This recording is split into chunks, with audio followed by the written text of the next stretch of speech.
Здравейте, приятели на минутите на Европа, директно в ефира на телевизия Загора. Това начало беше една приятна препратка към летния сезон, който вече е в разгара си, както по Българското Черноморие, така и по другите плажове и водни басейни в Европа като цяло, за да покажем де-факто как мерките, които комисията и всички държави членки предприемат за това водите да бъдат по-чисти, всъщност се отблагодаряват с пълна сила. Както виждате, близо 89% от всичките плажове на Европа постигат най-високите стандарти, най-високите изисквания за чистота на водата. Сега ще продължим с едно малко, може би, по-нестандартно събитие. Знаете, че в световен и в европейски мащаб се отбелязват различни дни, свързани с важни събития или нещо, върху което искаме да привлечем вниманието на широката общественост, на политиците, на гражданите като цяло. В следващото видео ще видите церемонията по подписването на годишния ден на Европейския съюз за жертвите на глобалната климатична криза, особено сега в тези екстремно горещи дни, с които и ние се сблъскваме тук в Стара Загора, за редица ежедневни, ежечасни предупрежденията за опасно високи температури, за високи кодове. Редовно излиза статистика колко стотици хиляди са жертвите годишно на замърсяването на въздуха, най-вече или на други проблеми, други следствия от климатичните промени, като наводнения, пожари вследствие на високите температури, всичките тези неща. Това е причината, най-голяма степен, поради която Европейския съюз реши, че трябва да има такъв ден, на който да се привлича вниманието на широката общественост, какво всъщност се случва в резултат на климатичните промени, че това не е самоцел. Самата церемония се случи в присъствието на Силвин Харт, специален съветник на генералния секретар на ООН, Тереза Рибера, трети съместник министър-председател на Испания и испански министър на екологичния преход и демографското предизвикателство, и Франс Тимерманс, изпълнителен вице-президент на Европейската комисия, отговарящ за Европейския зелен пакт и комисар по политиката за действие в областта на климата, и Марк Анжел, вице-президент на Европейския парламент. Може би в края на днешното предаване ще си припомните отново хубавите кадри с чистите морски води на Европа, но нека да видим и самата церемония, която ни привлича вниманието върху това, какво всъщност причиняват климатичните промени на нас, хората. Excellencies, honorable guests, ladies and gentlemen, I have the honor to welcome you to the signing ceremony for the establishment of the annual EU Day for the victims of global climate crisis. We will start today's ceremony with a musical performance of Mater Dolorosa from the Rain Requiem.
I will now invite the representatives of the three EU institutions to deliver their commemorative remarks.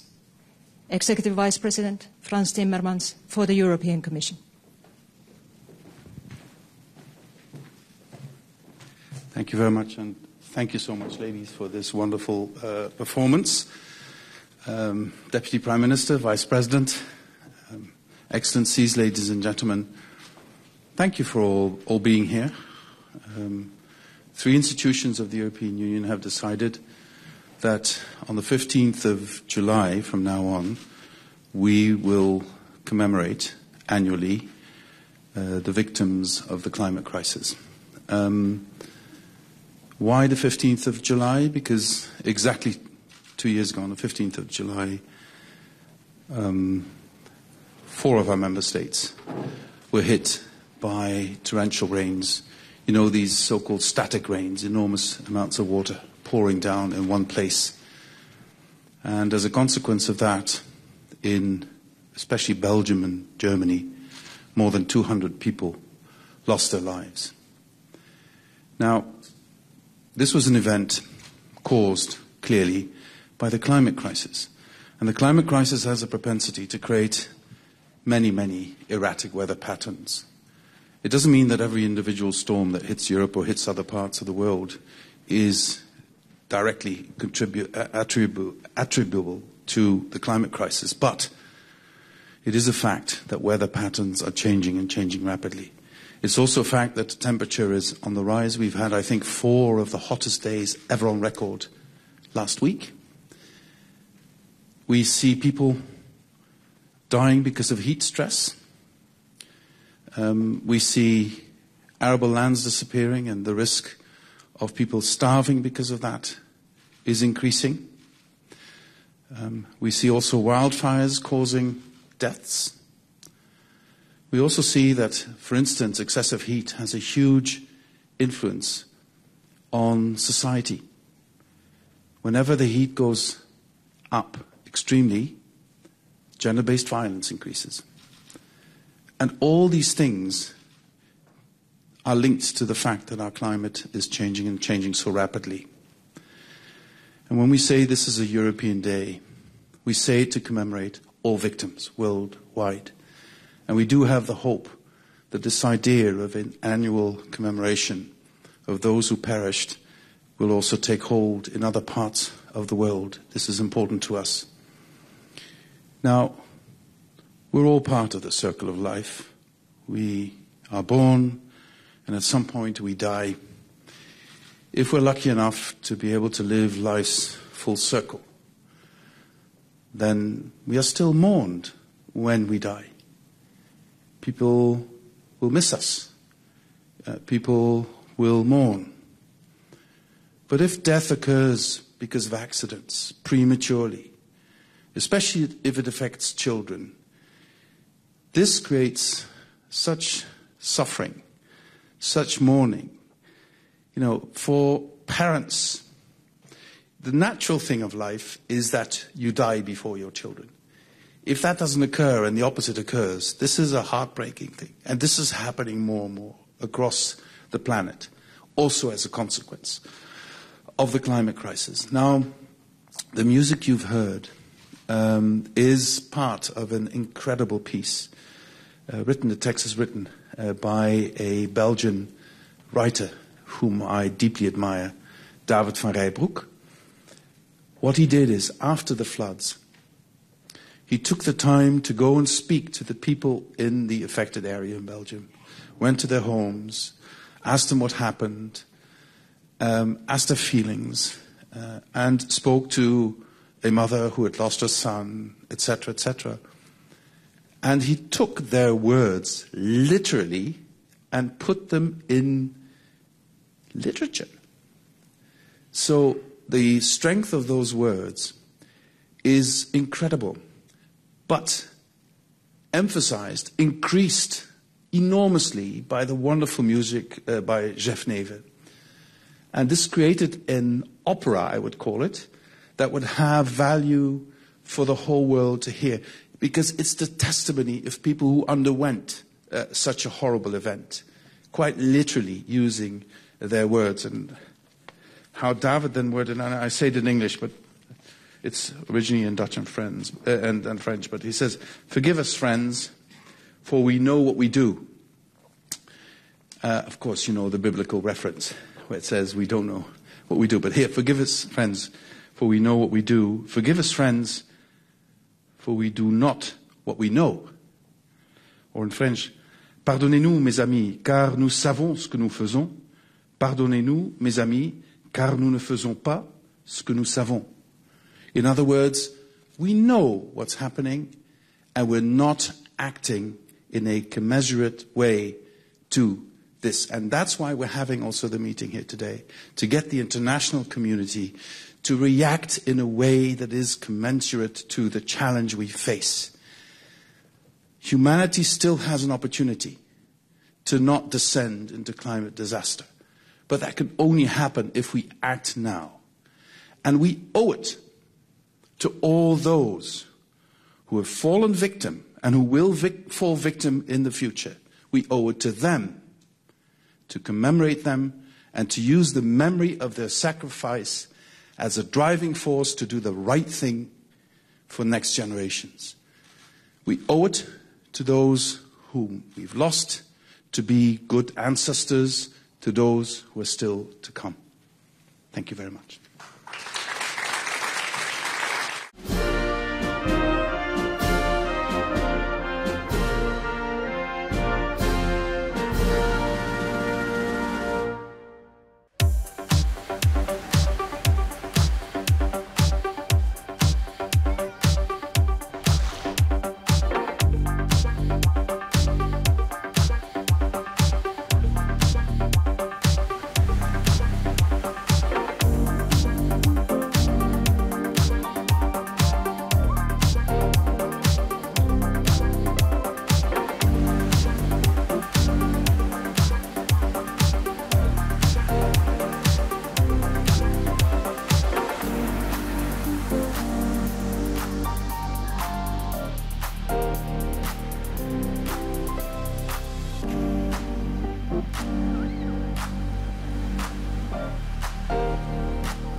това е всичко от нас за днес. Пожелавам ви хубав и усмихнат летен сезон, ако вече започва за вас, а ние ще се видим следващата седмица.